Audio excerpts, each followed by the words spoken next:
नमस्कार दोस्तों, गौतम स्टडी पर आप सभी का बहुत बहुत स्वागत है। जैसे कि अभी यूपीपी का पेपर हो चुका है, सुबह पाली 17 तारीख की। तो आइए देखते हैं उनका आंसर क्या है। तो आंसर की हम देखते हैं। पहला हिंदी का हम लेके आए हैं, जो कि 15 नंबर से प्रारंभ होता है। अब सेट क्या होगा आप लोग खुद देख लीजिएगा जिसका होगा, बाकी क्वेश्चन तो वही रहेंगे, सेट अलग अलग रहेंगे। तो आइए देखते हैं 15 नंबर का क्वेश्चन जो है वो कह रहा है कि निम्नलिखित में से किस विकल्प में सभी शब्द तत्सम हैं। अर्थात इन 4 ऑप्शन में से जो ऑप्शन में दिए गए शब्द हैं उनमें से जो दो दो के जुड़े हैं वो दोनों तत्सम हैं। तो देख लेते हैं। ए में है कुम्हार गधा, बी में पलंग पीला, सी में नव्या स्वर्णकार और डी में डंडाना। तो देखिए, कुम्हार तो ठीक है लेकिन गधा तद्भव है, इसमें पीला तद्भव है और इसमें नाग तद्भव है। तो जो हमारा आंसर राइट है वो है नव्या और स्वर्णकार। तो नव्या और स्वर्णकार दोनों शब्द क्या हैं? तत्सम हैं। उसके बाद आता है कि नलिन और राजीव शब्द निम्नलिखित में से किस शब्द का पर्यायवाची है। नलिन और राजीव शब्द निम्नलिखित में से किस शब्द का पर्यायवाची है। तो किस शब्द का पर्यायवाची है? देखिए, नलिन और राजीव दोनों क्या है? कमल का पर्यायवाची है। दोनों कमल का है। पंख पंकज, जो पंकज होता है वो भी कमल का ही होता है। ठीक है। उसके बाद 17 नंबर का क्वेश्चन क्या कह रहा है कि पूर्व और उत्तर के बीच की दिशा किस वाक्यांश के लिए एक शब्द निम्नलिखित में से कौन सा है। ठीक है। अर्थात एक जो पूर्व और उत्तर के बीच की जो दिशा होती है उसे के लिए एक वाक्यांश के लिए एक शब्द का प्रयोग किया जाए तो किस नाम से जाना जाएगा? तो वो उसे क्या कहा जाएगा? ईशान कहा जाएगा। क्या कहा जाएगा? ईशान कहा जाएगा। उसके बाद 18 नंबर के कह रहा है कि किस विकल्प में शब्द श्रुतिसम भिन्नार्थक का सही अर्थ भेद है।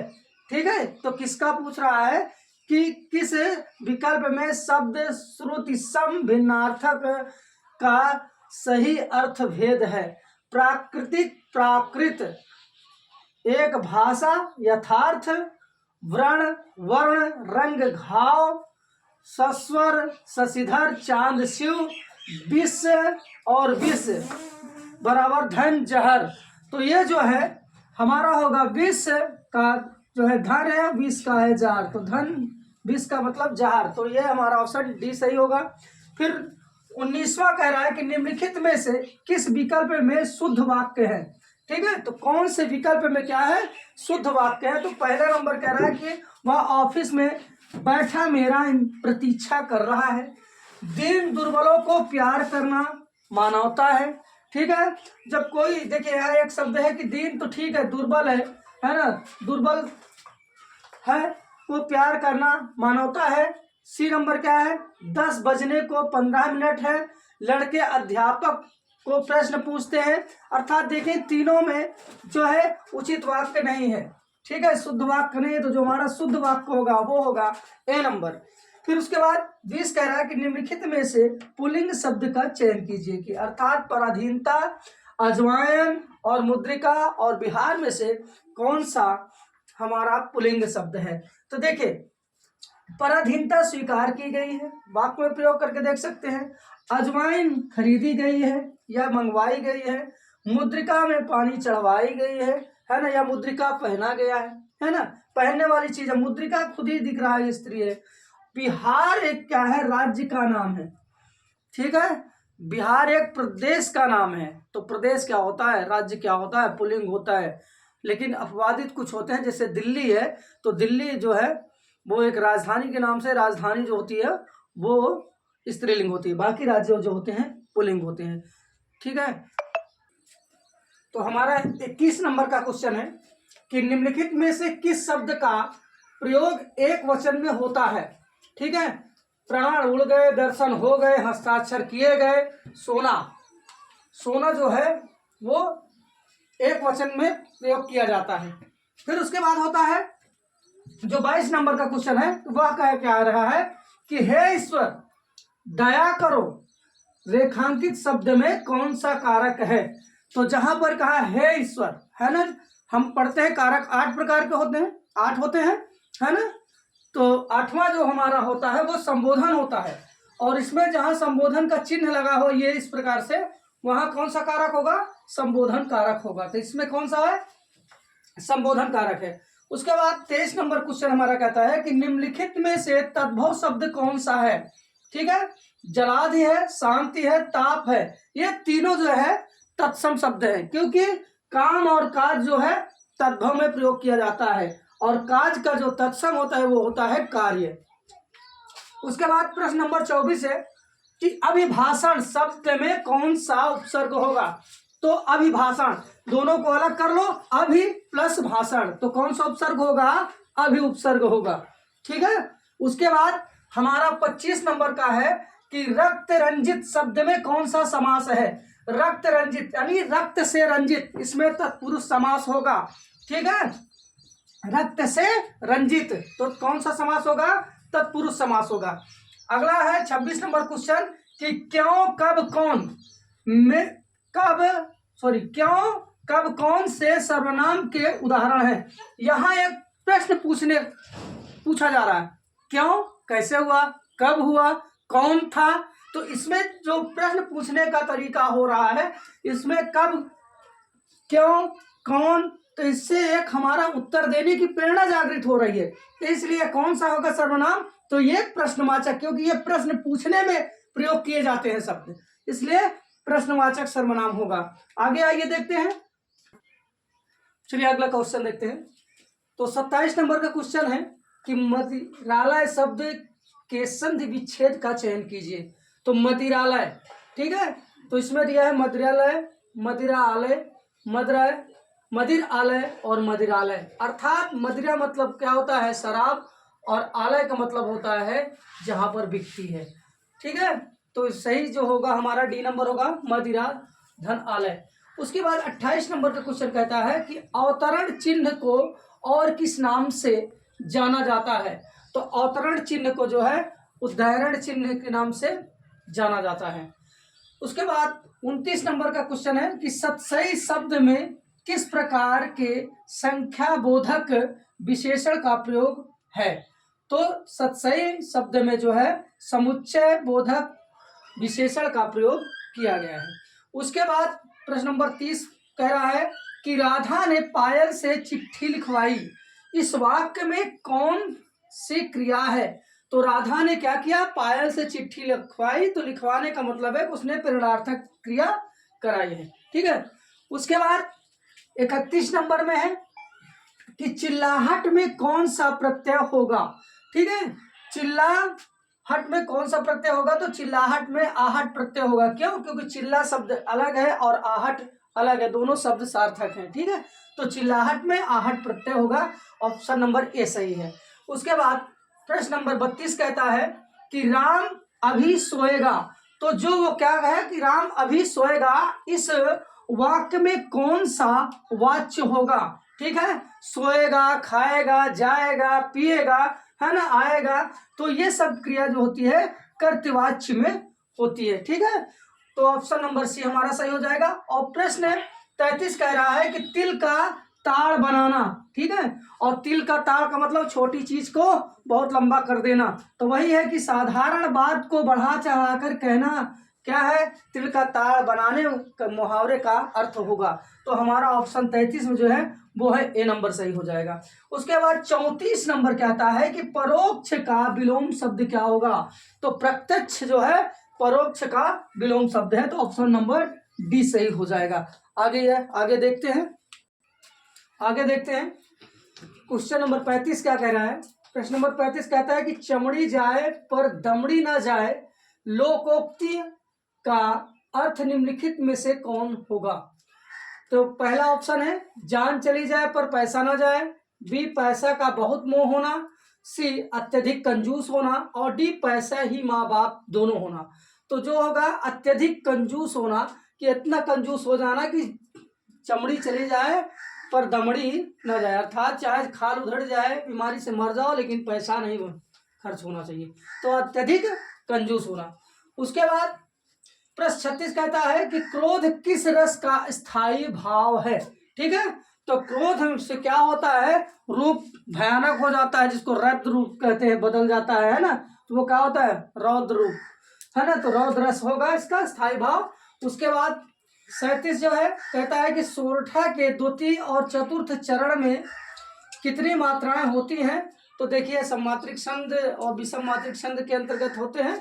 तो ये जो है द्वितीय और चतुर्थ में 13-13 मात्राएं होती हैं। ठीक है, और प्रथमा और तृतीय में 11-11 होती है। तो ठीक है, जो हमारा ऑप्शन होगा वो भी सही होगा, 13 मात्राएं। उसके बाद प्रश्न 38 कहता है कि निम्नलिखित में से किस अलंकार में समान धर्म का होना अनिवार्य होता है। तो देखिए समान धर्म का मतलब है, जैसे इसमें हमारा जो होगा वो सही सी होगा ऑप्शन, उपमा। किसी को समानता बता देना है, उपमा दे देना ही समान धर्म कहलाता है। तो कौन सा होगा, उपमा होगा। ठीक है, तो ऑप्शन नंबर सी है 38 का। 39 कहता है कि निम्नलिखित में से कौन सा भाग शब्द का अनेकार्थी शब्द, ठीक है, किस विकल्प में नहीं है। ठीक है, क्या कह रहा है कि निम्नलिखित में से भाग शब्द का अनेकार्थी शब्द किस विकल्प में नहीं है। जैसे देखिए हिस्सा हो गया, बांटना हो गया, भागना हो गया और ब्याज हो गया। ठीक है, तो अनेकार्थी शब्द जो होना हमारा है वो है हिस्सा। ठीक है, उसके बाद कहता है कि प्रश्न नंबर 40 की, वह बाजार जा चुका है, इस वाक्य का काल पहचानिए। वह क्या कर चुका है, बाजार जा चुका है। तो जहां जा चुका है अर्थात कार्य क्या होगा, पूर्ण हो चुका है, कि बाजार वो जा चुका है, तो वहां क्या होगा, पूर्ण भूतकाल होगा। ठीक है, पूर्ण भूतकाल। उसके बाद प्रश्न 41 क्या कहता है कि भारतीय लेखकों, ये देखिए आपको जो गद्यांश आया था उसमें से है। तो कह रहा है कि भारतीय लेखकों की किस्मत खराब है क्योंकि उनकी जो है पुस्तकों को यहाँ के नागरिक गर्भ योग नहीं मानते हैं, इसलिए उनकी क्या है, किस्मत खराब है। तो आइए अगला देखते हैं। तो देखिए अगला हम देखते हैं, एक अभी थोड़ा सा मिस्टेक है, बता दिए थे हमने कि निम्नलिखित में से भाग शब्द का अनेकार्थी शब्द किस विकल्प में नहीं है। तो यह नहीं ध्यान देना है। तो देखिए हिस्सा तो है, बांटना भी है और ब्याज भी है, पर ये जो भागना है ये नहीं है। तो हमारा जो 39 का है वो आंसर डी सही होगा। उसके बाद 42 में देखते हैं। तो 42 में कहता है कि जो गद्यांश था उससे संबंधित है। तो कह रहा है उपयुक्त शीर्षक दीजिए। जो शीर्षक था वो तो क्या था, भारत की दुर्वस्था थी, शीर्षक का नाम था। उसके बाद प्रश्न नंबर 43 में कहता है कि भारत का सुशिक्षित समाज कौन सा साहित्य पढ़कर संतुष्ट हो जाता है। तो वो है अंग्रेजी। ठीक है, जो बाहर रहने वाले हैं वो अंग्रेजी पढ़ के क्या है, वो संतुष्ट हो जाते हैं। उसके बाद प्रश्न 44 कहता है कि भारतीय भाषाओं के लेखक अमेरिकी, यूरोपी तथा चीन, बर्मा, जापान के लेखकों से भी हीन हैं। ठीक है, तो ये क्या है कि उनके साहित्य को भारत में नहीं पढ़ा जाता, इसलिए ऐसा होता है। अगला क्वेश्चन है 45 नंबर का। तो कहता है कि भारतीय भाषाओं के साहित्य के प्रति समाज के किस वर्ग में अभिरुचि की भावना है। तो वो है सुनिश्चित में ही अभिरुचि की भावना है। उसके बाद 46 कहता है कि मीराबाई किसकी शिष्या थी। तो मीराबाई को सब जानते हैं कि संत रविदास जी अर्थात कहें तो रैदास जी के शिष्या थी, इसलिए इसमें ऑप्शन बी सही होगा।